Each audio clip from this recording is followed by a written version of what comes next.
The rhythmic squeak of a mop across the shiny linoleum floor echoed through the empty halls of Westbrook High School. It was early, too early for any students to be roaming the corridors. The fluorescent lights flickered as they always did at this time of day, casting long shadows down the wide, deserted hallway. At the far end of the hall, a figure worked steadily, her movements deliberate but tired. Sandra Miller, a woman in her early 50s, pushed the mop across the floor with a quiet determination. She wore the faded green janitor's uniform like armor, though its sheen had long since worn off. Her hands, rough from years of labor, moved as though they were on autopilot, back and forth, back and forth. Her eyes, however, told a different story. Behind the simple task of cleaning lay a deeper exhaustion, one that couldn't be mopped away. It was there in the way her shoulders sagged, in the distant look she wore, as if she carried the weight of more than just a broom or a mop. Sandra had been at Westbrook for nearly 6 years now, and though she went about her job with quiet dignity, she was still an enigma to most. She didn't speak much, kept to herself, and never looked anyone in the eye for too long. The sound of footsteps broke the stillness. Sandra looked up just as Emily Harper, a student she had come to recognize, walked in from the main entrance. Emily was early, as usual, always neat and poised, her backpack slung over one shoulder, the same gentle smile on her face every morning. She was the kind of student who stood out, not because of her appearance or her grades, but because of her kindness. "Good morning, Ms. Miller," Emily greeted her cheerfully, her voice light and soft as she passed by. Sandra nodded, offering a half-smile in return. "Morning." Emily was always kind to her, never failing to offer a greeting or a smile. She was one of the few who saw her as more than just the janitor. Most of the other kids, they didn't even notice Sandra, or if they did, it was never in a good way. The hallway gradually began to fill with students, and the noise level rose. Sandra continued her work, quietly blending into the background as lockers clanged open and shut, as backpacks thudded against the floor. But she noticed everything: the groups of friends talking and laughing, the teachers hurrying past with their coffee mugs and papers, the looks some students gave her as they sidestepped her bucket. Some were indifferent, but others, she had learned, enjoyed making her work just a little harder. It wasn't uncommon for someone to spill their drink deliberately or drop trash just as she finished cleaning an area. Sandra sighed softly and focused on her task. She'd learned not to let it bother her, but some days were harder than others. Emily Harper wasn't like the others. Every day, without fail, she packed 2 lunches, one for herself and one for Sandra. It wasn't something she made a big deal of. She simply left the extra lunch bag on the janitor's cart with a quiet smile and walked away. At first, Sandra had been confused by the gesture, unsure of why Emily would go out of her way to be kind to her. But over time, she grew accustomed to it, even looked forward to it. It was one of the few bright spots in her day, though she would never admit it. Today was no different. Emily, after dropping off her lunch, had joined her friends at their lockers. Sandra glanced at the brown paper bag sitting on her cart and felt a warmth in her chest that she hadn't felt in years. She didn't get many kindnesses these days. Emily, she thought, was too good for this world, too kind, the sort of kindness that didn't expect anything in return. Sandra continued down the hall, mopping the floors and tidying up after the students as they hurried off to their first classes. She did her best to stay unnoticed, to blend into the background. The fewer eyes on her, the better. But she knew, deep down, that her very presence invited stares and whispers. Sandra's age, her worn-out uniform, and her quiet demeanor were all marks that the students judged her by, even if they didn't say it aloud. She wasn't blind to the way they looked at her. She had heard them, laughing behind her back, mocking her for the way she moved slowly down the halls, for her gray hair, for the life they assumed she had lived. To them, Sandra was just a janitor, an old woman who hadn't done anything with her life. They didn't know her story. They didn't know what she had sacrificed. All they saw was an older black woman who cleaned up after them. But Emily saw more. The bell rang, signaling the start of first period, and the hallways emptied quickly. Sandra pushed her cart toward the faculty lounge, where she usually took her break. She sat down heavily in one of the chairs, grateful for the brief moment of peace. Pulling out the lunch Emily had left her, Sandra smiled a little as she opened the bag. A turkey sandwich, an apple, and a small bottle of juice. Simple, but thoughtful. As she ate, her mind wandered. She didn't allow herself to think too much about the past. It was too painful. But sometimes, memories crept in, uninvited. The sound of helicopters, the sharp crack of gunfire, the long, lonely nights overseas. She had been someone else then, someone strong, someone with purpose. Sandra sighed and rubbed her temples. That part of her life felt like another lifetime, one she barely recognized anymore. Emily didn't know what had prompted her to start bringing extra lunches for Sandra. Maybe it was the way she carried herself, quietly and with a sadness that tugged at Emily's heart. Or maybe it was because no one else seemed to care. In the beginning, Emily hadn't tried to talk to Sandra much. She just wanted to do something nice. But as the weeks went by, Emily found herself wanting to know more about the woman behind the uniform. She wanted to understand the sadness she saw in Sandra's eyes every time they passed in the hall. One day, during lunch, Emily decided to approach Sandra while she was cleaning near the cafeteria. She walked over to the janitor's cart and sat down on the bench nearby, watching her for a moment before speaking. "Do you mind if I sit here?" Emily asked, her voice soft. Sandra looked up, a little surprised, but shook her head. "No, I don't mind," she said almost quietly. There was a pause, and then Emily, nervously fidgeting with her hands, asked, "You seem like you don't have many friends or family around here. Do you mind sharing your story with me?" Emily asked innocently, but with a friendly tone. Sandra hesitated. It wasn't something she had ever talked about, not to anyone. But there was something in Emily's eyes, a genuine kindness that made Sandra feel safe, even for just a moment. She sighed deeply, placing the mop back in the bucket and wiping her hands on a rag. "My story. It's not one I tell often," Sandra began, her voice low and hesitant. And then, with a heavy heart, she started to speak. Sandra's voice was soft, almost distant, as she began to recount her story. Emily sat silently, her eyes fixed on the older woman, listening intently. "I wasn't always like this," Sandra said, gesturing to herself. "I wasn't always cleaning floors, taking orders, trying to blend into the background. Once upon a time, I wore a uniform I was proud of, the kind that made people stand up a little straighter when they saw me." Emily blinked, surprised by this revelation, but she didn't interrupt. She could sense that it was difficult for Sandra to talk about, and she didn't want to break the flow. "I joined the military when I was just out of high school," Sandra continued. "I loved the uniform. I loved what it represented: strength, courage, service. I wanted to protect people, to make a difference." She smiled faintly, the memory almost bittersweet. "I was full of hope back then, young, eager to take on the world." Sandra paused for a moment, as if the weight of those memories was too much. "I served for over 20 years, she said finally. "I went to places I never imagined I'd go, some good, some bad. I saw things that still keep me up at night. War zones, conflict, loss.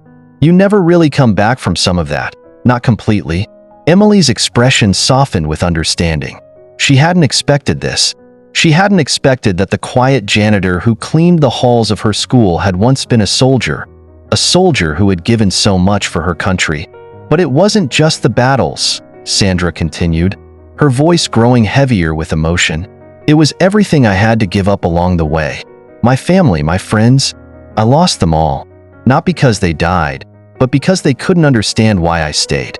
Every man I loved, every relationship I had, they wanted me to leave the military behind, but I couldn't. It was who I was."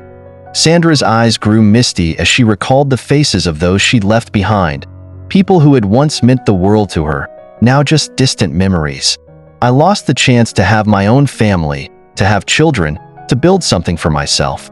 And when I finally got injured, when a gunshot wound put me in a hospital bed for months, I realized that the military, the life I had given everything for, it wasn't there for me anymore either." Emily's heart ached as she listened. The sadness in Sandra's voice was palpable, and she could see now why the older woman carried such a weight on her shoulders. "What happened after the injury?" Emily asked quietly, her voice filled with compassion. Sandra sighed, rubbing her hands together as if trying to dispel the memories. After I recovered, nothing was the same. The military discharged me with honors, but they didn't prepare me for what came next.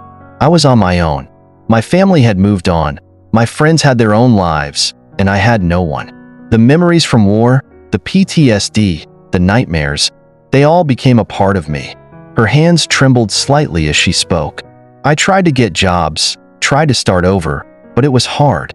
Nobody wants to hire a middle-aged woman who's been out of the regular workforce for so long. Eventually, I ended up here, as a janitor. And now, well, this is my life. For a long moment, neither of them spoke.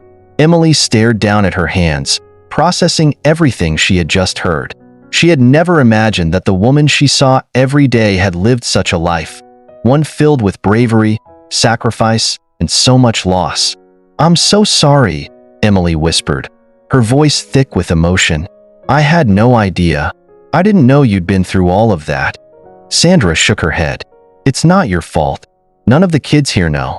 To them, I'm just the janitor who mops the floors. But sometimes I wish people would take a moment to think about who someone is instead of what they see." Later that day, as the school bustled with the usual noise of teenagers and teachers, word of Emily's conversation with Sandra began to spread. It started with her close friends, and then it trickled into the classroom until many of the students knew Sandra wasn't just a janitor. She was a veteran. The woman they had ridiculed and ignored had once been a protector of the very freedoms they took for granted every day. A quiet hum of guilt began to fill the hallways. The same students who had mocked her, who had made her life harder with their cruel jokes, now found themselves reflecting on their behavior. It was as if they were seeing Sandra for the first time, not just as the woman who cleaned up after them, but as someone who had lived a life far more challenging and complex than they could have ever imagined. At lunch, a group of students sat together, their voices hushed. "Did you hear about Ms. Miller?" one of the boys whispered, looking around as if he didn't want to be overheard. "Yeah," another girl replied. "I had no idea. I feel awful about the way we've treated her." "She's been through so much," Emily said, her voice full of emotion as she joined the conversation. "She sacrificed everything for this country, and we've treated her like she doesn't matter." The weight of their guilt hung heavy in the air. They had never taken the time to know Sandra, never considered that she had a past, a story, a life beyond the walls of the school. As the days passed, more and more students began to approach Sandra, not to mock her, but to offer small gestures of kindness. A smile here, a thank you there. It wasn't much, but it was a start.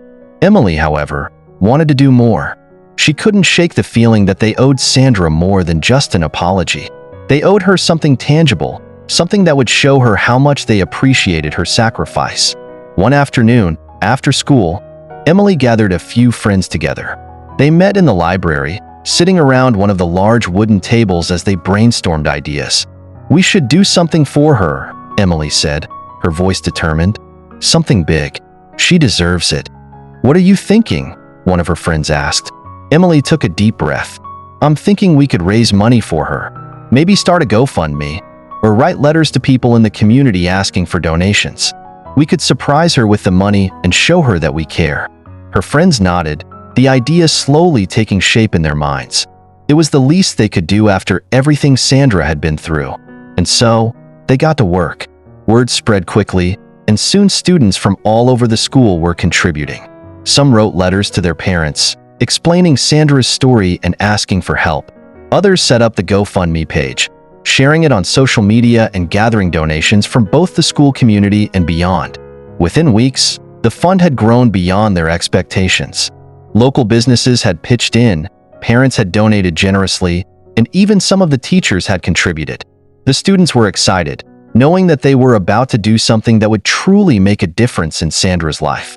But they kept it all a secret. No one breathed a word to Sandra, not even Emily, who still brought her lunch every day with the same quiet kindness. Then, one Friday afternoon, everything was ready. Sandra was sitting on the porch of her small, modest home, staring out at the street as the sun began to set. She had just finished her shift at the school and was tired, her body aching from the day's work. Her home was nothing fancy, a little worn down, like her, but comfortable enough. It wasn't much, but it was hers. She was lost in her thoughts when she heard the sound of voices approaching. At first, she thought it was just a group of kids playing nearby, but as the voices grew closer, she realized they were coming toward her. Sandra looked up, her heart skipping a beat when she saw a crowd of people walking toward her house. There were students, parents, teachers, and even some people she didn't recognize. At the front of the group was Emily, holding a large envelope in her hands. Sandra stood up, confused and a little nervous. What's going on?" she asked, her voice shaky. Emily stepped forward, her face beaming with excitement. "Ms. Miller, we wanted to do something to thank you for everything you've done." Sandra blinked, completely taken off guard. "I don't understand." Emily handed her the envelope, her hands trembling with emotion. "We raised money for you. It's not just from the students, but from the whole community. We wanted to show you how much we appreciate you and everything you've sacrificed for us." Sandra's hands shook as she opened the envelope. Inside was a check, a substantial amount of money that left her speechless. There were also letters, dozens of them, written by students, parents, and teachers, all expressing their gratitude for her service. Tears welled up in Sandra's eyes as she looked around at the crowd of people gathered in front of her. She couldn't believe it. For so long, she had felt invisible, forgotten by the world. And now, here they were, showing her that she mattered, that her sacrifices had not gone unnoticed. I don't know what to say," Sandra whispered, her voice breaking as the tears began to fall. Emily stepped forward and gently hugged her. "You don't have to say anything, Mrs. Miller. This is just our way of saying thank you." Sandra's heart swelled with gratitude, and for the first time in years, she felt a sense of belonging, a sense of hope. She had been through so much, but in this moment, she knew she wasn't alone. Thank you so much for watching. If you enjoy this story, kindly subscribe to our channel for more heartwarming stories. See you tomorrow and enjoy the rest of your day.